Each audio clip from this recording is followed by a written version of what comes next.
Ake ngikhuleke umhlaba wonke nasendaweni zonke la kuhamba kufinyelele khona lo mfanekiso oqoshiwe nibingelelwa yingwe ehamba namabhubesi impunga yesintu umshana wakwaNgcobo Fuze omashiya amahle sengathi azoshumayela. Kuhlala kuyintokozo enkulu kwembukelo impunga yesintu ukuthi sifike la kule channel yethu enkulu kangaka la sifundisana khona, sichushisana khona, silekelelana ngezinye zezinto ezithinta isintu. Ingakho ke namuhla ngingahambi ngedwa, ngihamba nensizwa yakoMashimane. Niyaphila mnewethu? Siyaphila Fuze njani kodwa? Hayi siphilile. Sibingelele esigodlweni esikhulu impunga yesintu, phinde sibingelele nabathameli nababukeli bempunga yesintu kuzo zonke indawo la ifinyelela khona. Mnewethu sekuyisikhathi eside Mashimane sagcinana mfowethu. Ba. Nesiyazi ke kona ukuthi simatasa ngendlela eziningi. Kunjalo Uyabona? Simatasa ngendlela eziningi kodwa okuhle kakhulu ukuthi sikwazi ukulakha ithuba sifike sizophakela abantu ngoba lo msebenzi esiwenzayo umsebenzi olekelela kakhulu isizwe. Baba Fuze cha sesike sanyamalala khona kodwa sibonge nje ukuthi sesikhona futhi futhi sibonge kubantu abasuke bethakasa mangabe bethola lezi inkulumo ezizenzayo. Siyazi ukuthi ngeke baye nganxanye ukuhloka amanzi abantu. Kunjalo. Kodwa nje siyabonga sicela futhi beqhubeke bephinde bedlulisele kwabanye lezi inkulumo ezizenzayo. Siyabonga kakhulu. Mhlambe Mashimane sizohlabela phambili. Isiteshi sethu sikhula njalo usuku nosuku kunabantu abasha abafika kunomuntu njengamanje omusha osanda kungena la kwimpunga yesintu utheme bona izihloko esinazo wabona ukuthi cha angathi umbele lo ake ngihlale ngikheze usadidekile futhi uma ebona ukuthi uyimpunga le kanti nansi impunga eceleni kanti iyona yiphi impunga. Yes kodwa uma ubuka letshebeni sikhona nala ikhona kodwa ayiyeza ngizolo ngiyisuphula nje ngenzela ukuthi ngiyibanga ulaka. Ngibona aqala enye indaba mina phela bayadelela bathi yazi lento ephezulu bathi sunroof awuzoba ibiza kanje. Awabantu ungaphika nawo Fuze omkhulu ba Mashimane ake sibakhumbuze mfowethu ababukeli bempunga yesintu kakhulukazi laba abasanda kungena ukuthi uma kukhulunywa ngoMashimane kukhulunywa ngobani obalekelela kanjani abantu isiphiwo sakho simi kanjani. Uyabona ngoba phela baningi abantu emehlweni abantu ababonakala engathi baneziphiwo kanti bahamba bayothenga. Uyabona hayi ukuthenga phela ikona osekugcwele eyikona mfowethu ikona osekugcwele kodwa ke nje ukukhumbuzana uMashimane nje busushilo mnewethu sikhona la imbumbulu ingaphansi kwetheku khona nje la eduze waseceleni kwakhona la umsebenzi ke siwenzayo ukulekelela abantwana benkosi abantwana bethongo ngokuthandaza ezimeni ezihlukahlukene nasey'inkingeni ezihlukahlukene kuloko esiphiwe kona ukuthi abantu sibalekelele ngakho umsebenzi wethu ke umkanjalo ukhona la embumbulu ekhaya kwamaphumulo koMashimane. Mashimane mfowethu yabona lena ngolo ngayikhuluma njalo Fuze le angifuni ukuthi sisheshe sidlule kuyona enkulumeni yami kumfanekiso oqoshiwe odlule ebekade ngikwenzile ngize ngenza isibonelo ngathi ikhona insizwa yakaMashimane iyakwazi ukuthi kulekelele uma wazalwa wembethe. Ngize ngakubalula lokho ukuthi ikhona insizwa kaMashimane naye iyakwazi ukuthi kulekelele uma wazalwa wembethe. Iyakwazi ukuthi kulekelele uma kuthiwa uyiwele futhi wembethe. Zolo lokhu bengikhuluma nensizwa ithi lensizwa mina ngazalwa ngembethe kuthiwa intombazane le engiyembethe kujwayelekile. Uyabona manje ngiyafisa ukwazi ukuthi uma ngilungisa kanjani kungabe ngizokwembula ingubo nje kuphela nanokuthi ke Mashimane ngiyafisa ukuthi lento sike siyibuke kahle lento Mashimane ukuthi kungabe wonke umuntu owazalwa embethe uyiwele.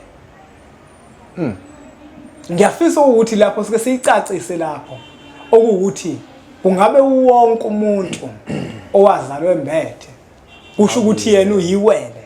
Cha sibonge Fuze omkhulu.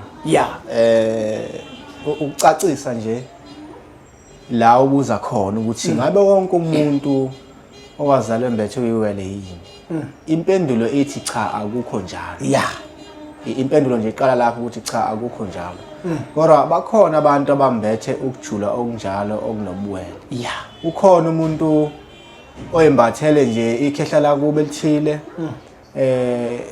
noma isalukwazi yabona kube ukwembatha nje okuhlukile yeah bese kuba khona umuntu onomuntu ngempela ahambisana naye oyiwele lakhe ekuyiwele lakhe liphila kamoya kodwa yena ebephila enyameni. Ngicela ukubamba Mashimane ngoba ngicabanga ukuthi manje ngifuna ukuthi le siyenze kube yokugcina sicacise kahle kube yokugcina la Mashimane uthi umuntu ozalwe embethe akusho ukuthi uyiwele akubona abona bonke abantu abazalwa bembethe abamawele akubona bonke abazalwa bembethe abamawele omunye umuntu uzofisa ukwazi ukuthi ngingaba yini yiwele kodwa uthola ukuthi angizalwanga ngembethe kodwa ube yiwele kodwa uthola ukuthi unabo ubuwele kodwa awuzalwanga wembethe. Impendulo ake ngithi nje kunjalo kuyenzeka lokho.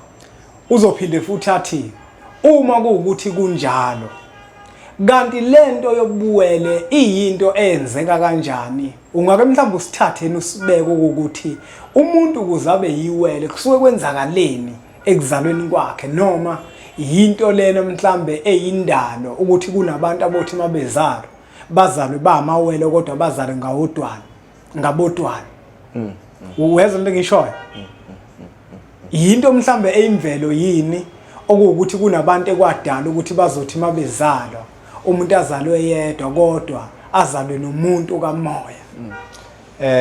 Ayujule kakhulu lo mbuzo kodwa ke ngiyakuzwa mnewethu umbuzo uthi ke kuyimvelo yini ukuthi labantu abamawele yeah omunye akeze kuba khona. Yebo ngeke ngisho ukuthi kuyimvelo into eyenza ukuthi ngithi akuyona imvelo obona ngoba lo muntu osuke eyiwele okwafanele abekhona enyameni kodwa agcine ngababa abangabikho enyameni kodwa sicela ukuyiqala lapha ekuthenini okokuqala nje labantu abamawele bamakhosi futhi abazalwa noma ubani bayisiphiwo kumuntu othile naye osuke embethwe ngendlela ethile asuke bebekwa kuyena okhaleni lwakhe nasesibelethweni sakhe ngezinhloso ezithile ezibekwe kubona ukuthi bazothi mase befika enyameni bese beyazenza lezi zinto zibe isibusiso zisiphiwo kubona kodwa zibe isuka kwelamathongo sikhuluma ngamathongo ngoba thina asikhuluma ngeBhayibheli sikhuluma ngolamathongo yona into esiyaziyo le kunjalo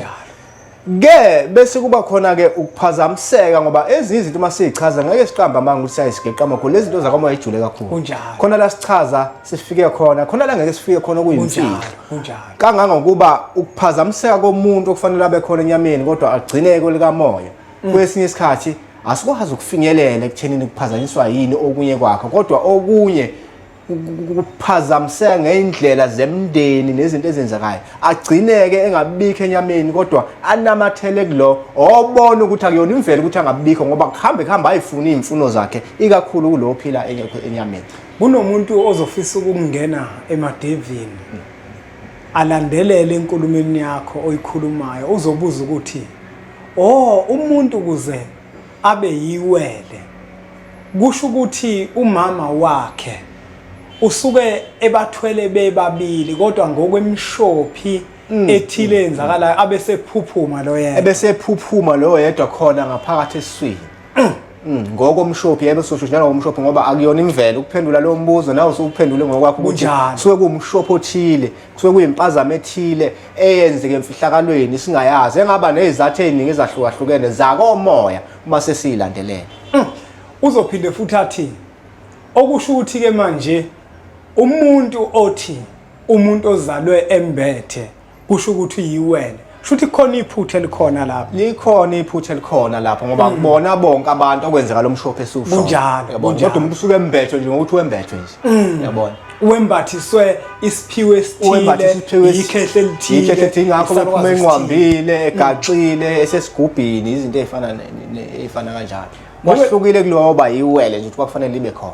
Mbuke lo mpunga yesinto ikhehla lakoMashimane lithi umuntu oyiwele umuntu ababekade bebabili ngenkathi behlala okhalweni likanini kodwa yedwa wabesechitheka kwabe sekuphilo yedwa lono yedwa ophilayo wabe sembathwa ilomoya lo ake ngiadvertise man baba ungazitholela incwadi yempunga yesintu esihloko sithi indlela yesintu ufundisiwe ngalento esiyikhulumayo kulotshiwe nje phansi ngayo lento esiyikhulumayo ukuzalwa wedwa kanti uyiwele ake sihlabele phambili kuMashimane yaqhubeka mina hayi sizohlabela phambili hayi siyabanika nalabo bacoshelayo ukuthi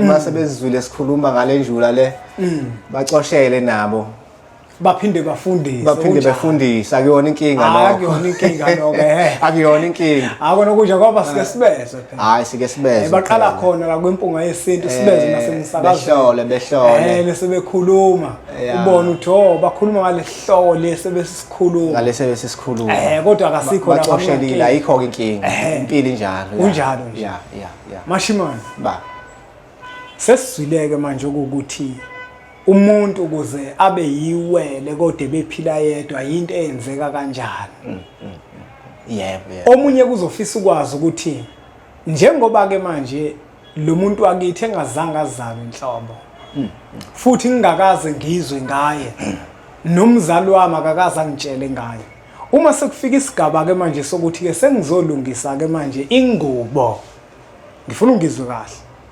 ngazalwa ngembethe kanti futhi ngiyiwele sekufika isikhathi manje sokuthi ngizolungisa ingubo ngiyakwazi yini ukuyilungisa ingubo ngingakayilungisa indaba yakhe mkhulu kakhulu umbuzo mne wethu ungakawuphendula nje lo mbuzo khona izinto ezayidabukisa uyabona nje basikhuluma nje khona umuntu osesontweni oyesontweni ngesonto ayotshelwa ngoJosepha noJohani kuthiwa kalinde akathandaze akalahli ithemba okay kufanele ambule ingubo lo muntu ingubo inosiko lakhona inesimiso sakhona inenjula yakhona ukuthi uma uzaleke kanjalo ayikho into efanele ifunde eBhayibhelini ukuze kusize ekutheni umbulele ingubo kodwa injulo yakwamoya ukuthi umuntu onjalo wenziwa njalo ukuze izinto zakhe zithinteke kahle njengoba sisho nje khona umuntu osesontweni okhohliswayo esontweni kwezinye indawo kuze kuthiwa yenziwa lonto iyazenzakalela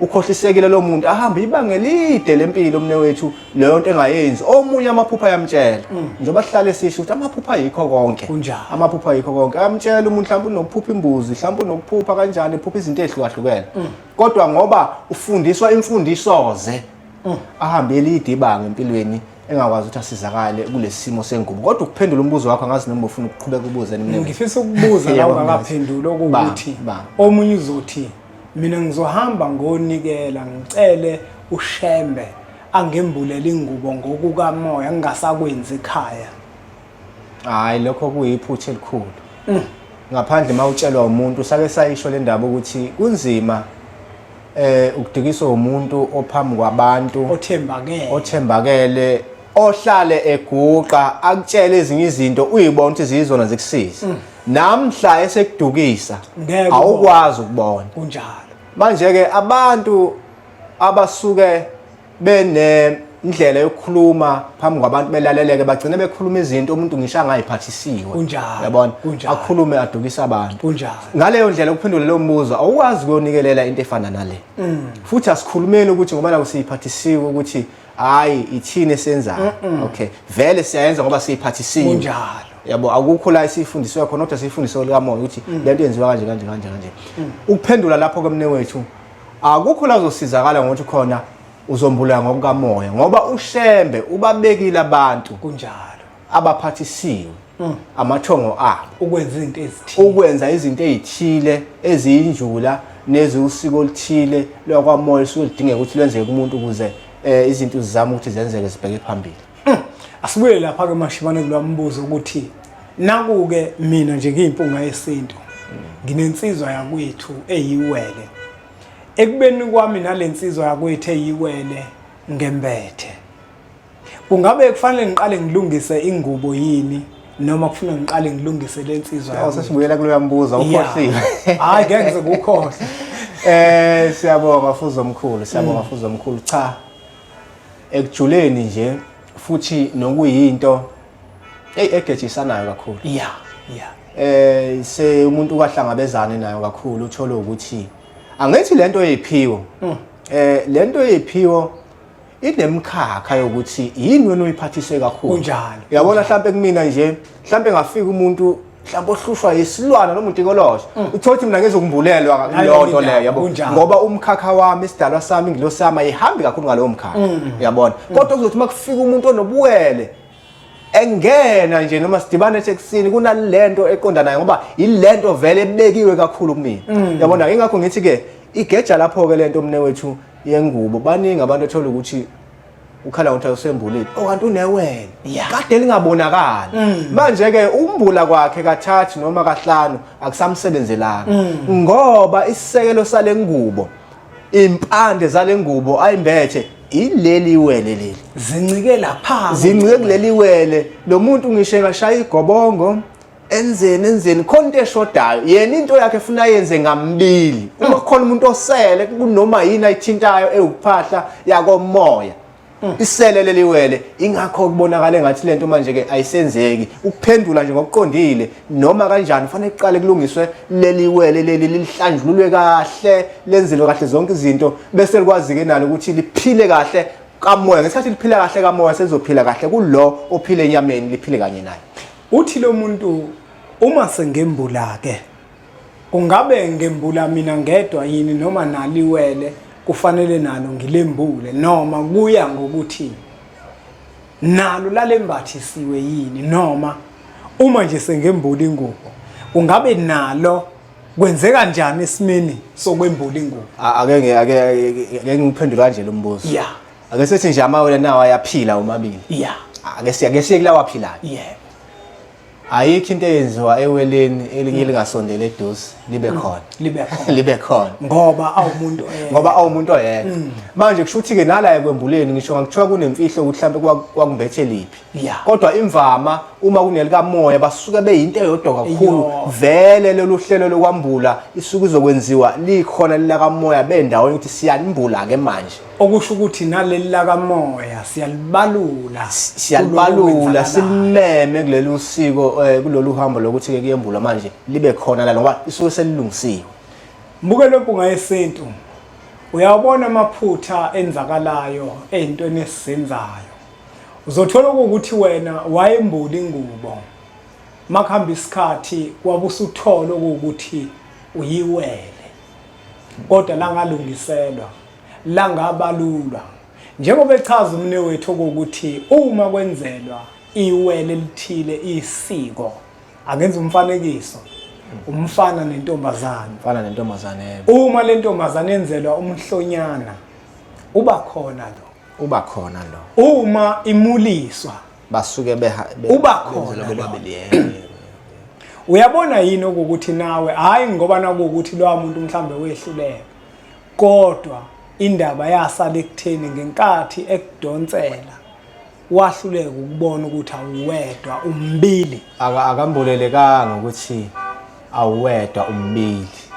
yebo kuba lapho nje mne wethu uma ke kusale lapho hayi ungambula noma ka10 hayi umuntu nje osuke enobuwele yonke into yakhe ikakhulukazi ingilosi yakhe ehamba phambili kakhulu leli wele ombona ngoba usuke vele ekuzalweni kwakhe lento iyayibonakalisa mna ujabona nje mawunjalo ekuzalweni kwakho nje bajwayele ukuhlakanipha nabantu kunjalo yabo bayahlakanipha babe nayo inhlahla engakenzi lutho nje engakembule engakenzi lutho kodwa uma ehamba eqaphela izinto kube khona izinto ezidonseleke emuva abanye igcine seyivaleleka kakhulu ngoba manje lento yokwembula awuyenzile ngoba lento yokwembula ibhanqa into eziningi usuke wamukela isiphiwo into ayiyona uyibonga khona lapho futhi bese kuba ukucela ukuthi cha uyayicela uyayimukela uyayicela ukuthi ke manje yenze lokhu efanele kwenze phezulu kwesimo sempilo yakho. Lento mbukelo wempunga yesintu akuyona into ongayenza esontweni. Hayi ayikho kwiBhayibheli. Iningi inkohliso ekhona emabandleni ingako kumfaniso oqoshiwe edlule ngithe emabandleni manje sekuyisikhathi sokuthi bathule bangasakhulumi ngezinto ezithinta isintu ngoba bayahlanganezela. abakhulume ngoNkulunkulu manje bagxile ekutheni bakhuluma ngoNkulunkulu bangakhulumi ngezinto abangaziphathisiwe ngoba iphutha abalenzayo bakhuluma ngezinto ekudinga ukuthi abantu bazenze. Inkinga ke enkathini namuhla buningi ubuqili nobuqhophololo sebukhona emabandleni. Abantu sekufuneka manje bathatha imali bayise emasontweni kunokuba abantu bathatha imali balungisa izinto zabo ezithinta bona ngokwasemsamo ekhaya ngokwasemsamo emakhaya. Uyabona sesiphethe amashimane uzofisa ukwazi kumuntu ukuthi lo mbuzo ngizowuphinda futhi ngangawubuza kwenye inkulumo yethu okuwukuthi igobongo ke kufanele ngilidleke uma ngembula igobongo. Abantu behlukene mne wethu. Behlukene abantu. Ngeke sithi kuyimpoqo kodwa imvama ngoba njoba kwembulwa nje lo muntu njobe eyiwele ewubuwele vele lobu bukhosi lobu injula ethile leyo yemoya ethile. Yabona ngaleyo ndlela ke kuyimvama ukuthi khona libe khona igobongo ngaye ukuthi ke ulenzelwa kanjani kodwa lelo gobongo kusuke kuyigobongo noma ngabe amanzi noma ngabe impepho noma ngabe yini emhlobo angithiwa izolonto kusuke ukuthi ke manje ilona ke selivula ke manje angithiwa yimukela yonke lento uyayicela ukuthi yabona ifana kodwa manje kuya ngomuntu nomuntu ukuthi yini edingakala kuyena kuya ngomuntu nomuntu ukuthi yini edingakala kuyena. Buke lo mpunga yesintu asingawageqa amabhula ngoba asemuke besigcizelela ke nje ezinye zezinto la endabeni yobuwele. Mangabuka lo mfanekiso oqoshiwe nalona odlule uzobona ukuthi ukhona umehluko. Into eyenza ukuthi siwuphinde bengiphethe imibuzo umbukelo wempunga yesintu abengithume yona ukuba ngibuze ekhehleni la kwaMashimane ukuze abantu bakwazi ukuthi bacaciseleke. Uma ke nawo ukuthi uyalidinga usizo nokucaciseleka kabanzi ngalento yokuba yiwele nokwembula ingubo. Le namba ozibonayo zivela la ezakho umne wethu umfoka Mashimane. Uzomthinta kuzona umshayele uzokuthi uma ufisa ukusondela kuyena uhambeka kanjani. Njengoba silana ke kwimpunga yesintu inhloso enkulu ukulekelela kakhulu abantu ezintweni ezibahluphayo ezithinta isintu. Wonke umuntu ofika la kwimpunga yesintu usuke ezokhuluma ngento ayaziyo nento anosizo kuyo. Kunjalo. Ngeke ngivele ngikuthathe ngithi nje ozokhuluma ngezilwane. Ngithi ozokhuluma ngezigubhu. Hayi bakhona abantu balokho. Kodwa ngabiza umfoka Khoza. Bakhona ngoba siphathiswa ngendlela ezehlukene ngempela. Ngithi ozokhuluma ngeenyoka zemali. Cha ngeke ngoba angiphathisiwe lo. Ukuphathisiwe lo. Angiphathisiwe. Wayibona lo. Sikhuluma ngalokhu umuntu asophathisiwe. Asiyiphethe lembenge elakho lokuphetha amashimane. Sibonge babukeli bempunga yesintu TV siyabonga kakhulu. Laba basuke bethakasa nje bashilo nabalandelayo bebuza imibuzo besizakala labasizakala khona konke ukuthi ngeke bevele beyibonakalise ngeke futhi sibagagule. Kodwa ke siyacela ukuthi niqhubeke nilandele impunga yesintu TV ngoba iwusizo kakhulu kubantu. Niphinde futhi lemfanekiso eqoshiwe nidlulisele kwabanye nabanye besizakale. Siyabonga kakhulu ingane zakwethu siyabonga. Asibonge kakhulu ke nakwembukelo impunga yesintu ukuthi ubukele umfanekiso oqoshiwe. Siyacela ukuthi uthathe udlulisele kwabanye abantu ngoba nakubona uzoba usizo olukhulu. Bese siqhubeke njalo subscribe ku channel ethu enkulu impunga yesintu TV. Bese sithi nje impunga